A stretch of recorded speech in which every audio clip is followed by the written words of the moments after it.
warning. Oh my God. For the following counties in Pennsylvania, Allegheny, and Westmoreland. The National Weather Service in Pittsburgh has extended the flash flood warning for southeastern Allegheny County in southwestern Pennsylvania, southwestern Westmoreland County in southwestern Pennsylvania until 8:45 p.m. At 7:49 p.m., emergency management have reported multiple water rescues around Good Pittsburgh afternoon, and Pleasant PVZ. Hills.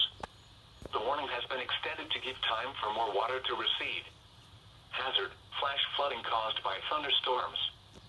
Source: Just emergency got home from management work. reported. Thanks a lot to my Impact: stupid computer. flash flooding of small creeks and streams, urban areas, highways, streets, and underpasses, as well as other poor drainage and low-lying areas. Some locations that will experience flash flooding include Pittsburgh, Penn Hills, Mount Lebanon, Bethel Park, Monroeville, Greensburg, McKeesport, Jeanette, West Mifflin, Baldwin, Murraysville, Wilkinsburg, Whitehall, South Park Township, Munhall, Jefferson Hills, North Versailles, Brentwood, Swissvale, and Castle Shannon. Turn around. Don't drown when encountering flooded roads. Most flood deaths occur in vehicles. Be aware of your surroundings and do not drive on flooded roads. Weather message.